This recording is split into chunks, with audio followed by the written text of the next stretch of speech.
saya menghimbau gitu ya, mari kita hentikan narasi negatif tentang mahkamah keluarga.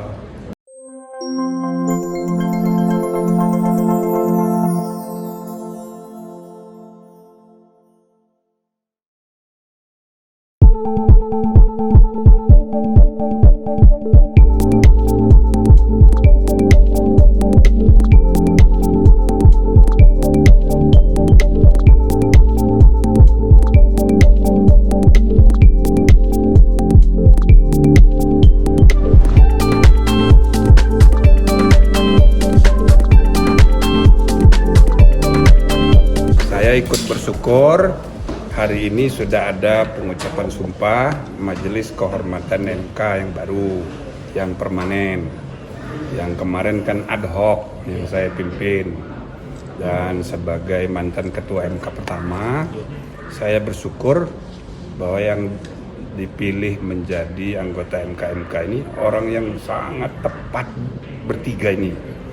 Maka saya merasa apa yang sudah kami kerjakan kemarin bisa dilanjutkan, karena yang paling berat justru kasus yang kemarin.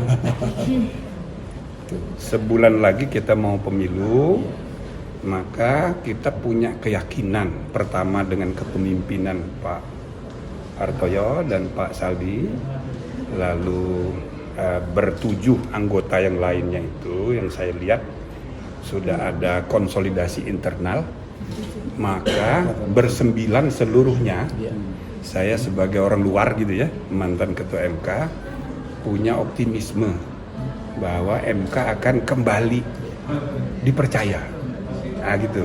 Ditambah lagi sekarang kita saksikan 3 orang tokoh yang sangat tepat memimpin dan melanjutkan Majelis Kehormatan. Nah karena itu saya mengajak optimisme ini, ya kan, itu juga untuk semuanya, terutama karena tinggal sebulan lagi mau pemilihan umum. Saya menghimbau gitu ya, mari kita hentikan narasi negatif tentang mahkamah keluarga gitu-gitu. Jadi di medsos, kemudian di kalangan influencer, kita himbau hentikan narasi seperti itu, karena kami menyaksikan di internal nih ya, bersembilan ini insya Allah bisa dipercaya dengan pimpinan baru plus 3 majelis kehormatan yang baru dilantik sekarang. Nah, jadi saya merasa puas gitu sebagai mantan ketua MK, sebagai mantan MK ad hoc, kita merasa puas.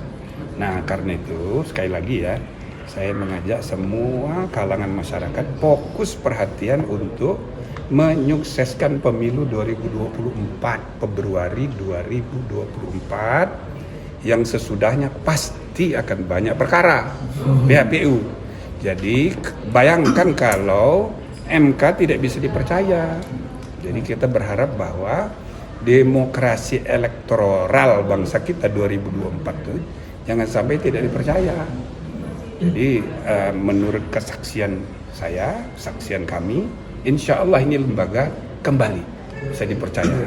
Cobalah perhatikan undang-undang itu bunyinya baik-baik. Itu kan tugas Majelis Kehormatan Mahkamah Konstitusi itu kan menjaga martabat dan kehormatan.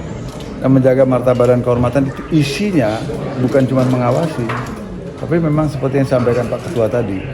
Kalau misalnya Mahkamah Konstitusi misalnya ada satu hal yang mungkin salah dipahami dan sebagainya, karena hakim tidak boleh berkomentar terhadap putusannya atau apapun, ya kesalahpahaman itu salah satunya, bukan satu-satunya ya, salah satu yang harus meluruskan itu demi untuk menegakkan martabat dan kehormatan Mahkamah Konstitusi, ya Majelis Kehormatan. Memang begitu. Jadi jangan kalian mengharapkan kami itu cuma mau menghukum hakimnya, itu ya bukan begitu kan. Tujuannya kan kita bukan mencari kesalahan.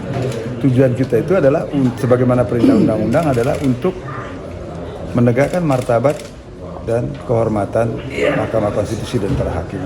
Itu intinya. Bahwa yang menonjol nanti itu adalah misalnya unsur pengawasannya karena ada publik yang melapor atau karena Mahkamah Majelis sendiri mendapatkan temuan, itu kan soal yang berbeda. Tapi kembali ke tugas pokoknya itu adalah, ke fungsi pokoknya itu adalah menegakkan martabat dan kehormatan Mahkamah Konstitusi. Saya optimis, artinya pertama adalah bahwa tiga-tiganya optimis. sesuai tadi dengan disampaikan oleh Pak Ketua, bahwa kita memang sinergi semua untuk bagaimana meningkatkan marwah dan kewibawaan MK kembali. Tentu ini tanggung jawab juga kita bersama, sehingga semua kita, termasuk media tadi, bagian-bagian yang yang secara profesional itu harus kita munculkan. Ya memang harus ada pertama hakim ya aktif yang berada di dalam majelis itu.